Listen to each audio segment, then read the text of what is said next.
कौन बनेगा नेता। नगर निगम के चुनाव पास आने वाले थे। पूरे कानपुर शहर में टिकट को लेकर मारामारी शुरू थी, लेकिन सबसे ज्यादा चर्चा में वार्ड नंबर 40 की सीट थी। वो इसलिए क्योंकि इस बार वहां की सीट महिला के लिए आरक्षित थी।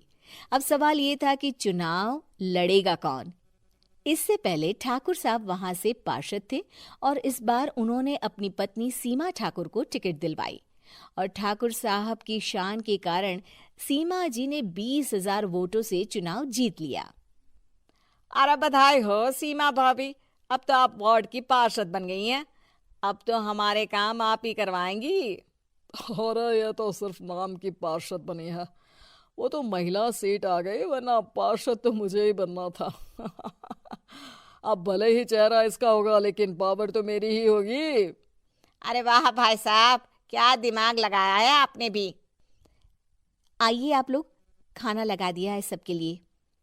सीमा जी पार्षद बन चुकी थीं, फिर भी उनकी एक ना चलती।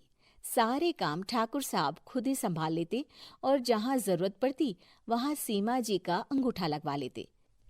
सीमा जी ज्यादा पढ़ी लिखी भी नहीं थी। एक दिन ठाकुर साहब और सीमा एक प्रोग्राम में जाते हैं। अरे ठाकुर साहब, आप आ गए। ओहो, पार्षद मैडम भी आ गई हैं। स्वागत है आप दोनों का। लगता है हमारे पार्षद फंड का सही इस्तेमाल हो रहा है।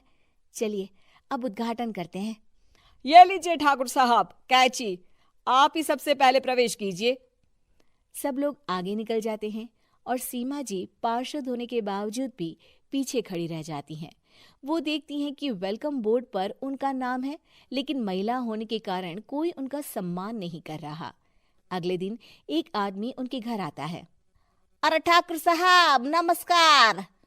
कल ना हम नोटिस किए कि हमारा घर तो अवैध है और नगर निगम वाले उसे तोड़ने आ रहे हैं। अरे कुछ कीजिए ना ठाकुर साहब। देखो भाई, मैं तो ज्यादा कुछ कर नहीं सकता, पर अगर तुम सबकी जेब गर्म कर दो तो कुछ हो सकता है। कुल मिलाकर 4 लाख लगेंगे। अरे 4 लाख ठाकुर साहब? अरे भाई, मैं अपने लिए नहीं मांग रहा हूँ।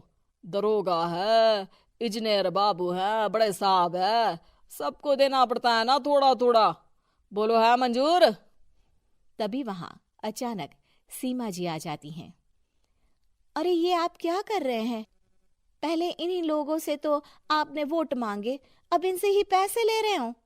अरे चुप रहो तुम, तुम्हारा काम है सिर्फ अंगूठा लगाना, तुम वही किया करो। मुझे दूसरे काम तुम मत सिखाओ, समझी?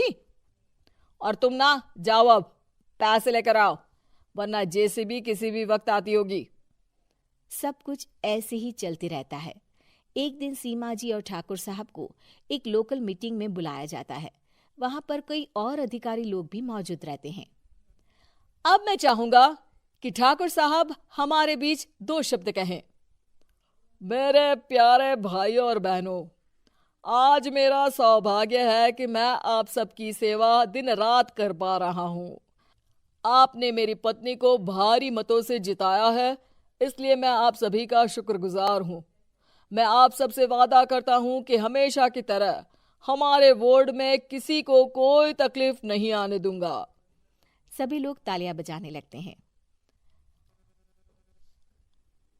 अब मैं माननीय पार्षद मैडम को स्टेज पे बुलाना चाहूंगा। अपने नाम को बुलाया सुनकर सीमा जी एकदम चौंक जाती है। उन्हें बिल्कुल उम्मीद नहीं थी कि इतनी बड़ी जगह उन्हें मंच पर बुलाया जाएगा। जैसे तैसे वो मंच पर चढ़ती हैं। ऊपर जाते ही सीमा जी को सारी पुरानी बातें याद आ जाती हैं कि किस तरह उनके पति उन्हें कभी भी आगे बढ़ने नहीं देते और उनके नाम से गलत काम करते हैं। वो बोलने लगती हैं। मैं आपके वार्ड की पार्षद सीमा हूं।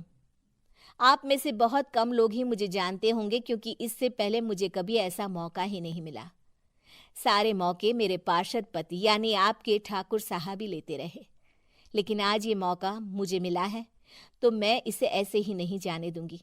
मैं आपको ये बताना चाहती हूँ कि आपके ठाकुर साहब मेरे नाम की आड़ में गैर कानूनी काम करते हैं, जिस पर अंगूठों के निशान मेरे होते थे।